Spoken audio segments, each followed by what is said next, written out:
Hello दोस्तों, ये शुरू होती है विक्रम बेताल की आरंभिक कहानी। इसके सारे पार्ट्स आपको यहाँ मिलेंगे। बहुत समय पहले की बात है। उज्जैनी नाम के राज्य में राजा विक्रमादित्य राज किया करते थे। राजा विक्रमादित्य की न्यायप्रियता, कर्तव्यनिष्ठा और दानशीलता के चर्चे पूरे देश में मशहूर थे। यही कारण था कि दूर दूर से लोग उनके दरबार में न्याय मांगने आया करते थे।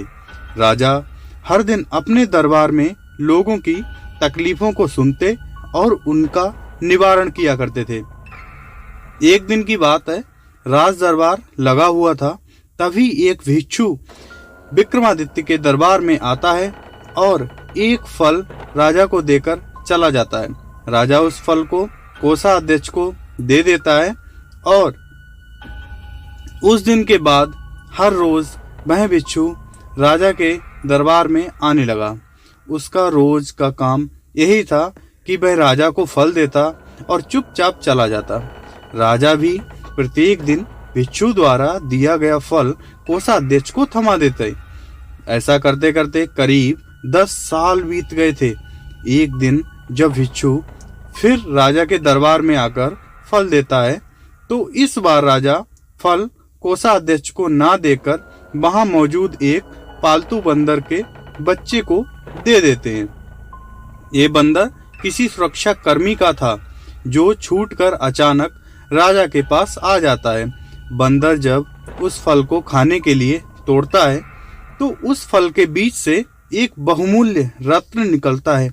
उस रत्न की चमक को देखकर राज दरबार में सब मौजूद सभी लोग हैरत में पड़ जाते हैं। राजा भी यह नजारा देख आश्चर्य में पड़ जाता है। राजा कोषाध्यक्ष को इससे पूर्व भिक्षु द्वारा दिए गए सभी फलों के बारे में पूछता है।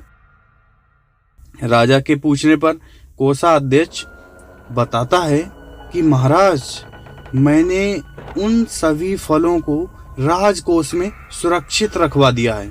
मैं उन सभी फलों को अभी लेकर आता हूँ। कुछ देर बाद कोषाध्यक्ष राजा को आकर बताता है कि सभी फल सड़ गल गए हैं। उनके स्थान पर बहुमूल्य रत्न बचे हुए हैं। यही सुनकर राजा बहुत खुश होता है और कोषाध्यक्ष को सारे रत्न सौंप देता है। अगली बार जब भिक्षु फल लेकर दोबारा विक्रमादित्य के दरबार पहुंचता है तो राजा कहते हैं, भिक्षु, मैं आपका फल तब तक ग्रहण नहीं करूंगा जब तक आप यह नहीं बताते कि हर दिन आप इतनी बहुमूल्य भेंट मुझे क्यों अर्पित करते हैं। राजा की ये बात सुन भिक्षु उन्हें एकांत स्थान पर चलने को कहता है। एकांत में ले जाकर भिक्षु राजा को बताता है कि मुझे मंत्र साधना करनी है और उस साधना के लिए मुझे एक वीर पुरुष की जरूरत है। क्योंकि मुझे तुमसे वीर दूसरा कोई नहीं मिल सकता, इसीलिए यह बहुमूल्य उपहार तुम्हें दे देता हूँ। भिक्षु की बात सुन राजा विक्रमादित्य उनकी सहायता करने का वचन देते हैं। तब भिक्षु राजा को बताता है कि अगली अमावस्या की रात को उसे पास के शमशान आना होगा, जहाँ वह मंत्र साधना की तैयारी करेगा। इतना कहकर भिक्षु वहां से चला जाता है। अमावस्या का दिन आते ही राजा को भिक्षु की बात याद आती है और वह वचन के अनुसार शमशान पहुंच जाते हैं। राजा को देख भिक्षु बहुत प्रसन्न होता है। भिक्षु कहता है, हे राजन, यहाँ आए मैं बहुत खुश हुआ कि तुम्हें तुम्हारा वचन याद रहा। अब यहाँ से पूर्व की दिशा में जाओ, वहाँ एक महाशमशान मिलेगा। उस महाशमशान में एक शीशम का एक विशाल वृक्ष है, उस पर एक मुर्दा लटका हुआ है। उस मुर्दे को तुम्हें मेरे पास लेकर आना है। भिक्षु की बात सुनकर राजा सीधे उस मुर्दे को लेने चल देता है।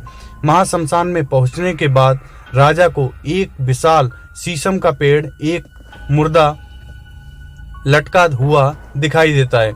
राजा अपनी तलवार खींचता है और पेड़ से बंधी डोर को काट देता है। डोर काटते ही मुर्दा जमीन पर आ गिरता है और जोर से चीखने की आवाज आती है। दर्द भरी चीख सुनकर राजा को लगता है कि शायद यह मुर्दा नहीं बल्कि कोई जिंदा इंसान है।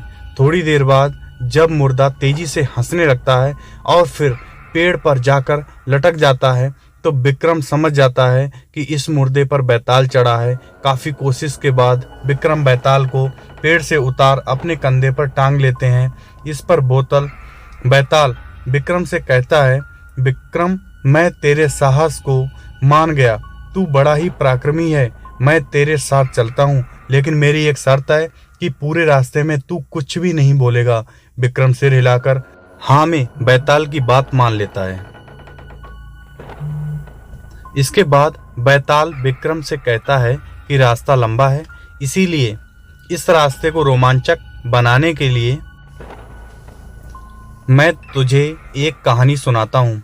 तो ये थी विस्तार से राजा विक्रम योगी और बैताल की आरंभिक कहानी। यहाँ से शुरू होता है बैताल पच्चीसी की 25 कहानियों का सफर। कहानी से सीख, एक राजा को हमेशा विक्रमादित्य की तरह साहसी पराक्रमी होना चाहिए, तभी वह अपनी प्रजा की रक्षा कर सकता है।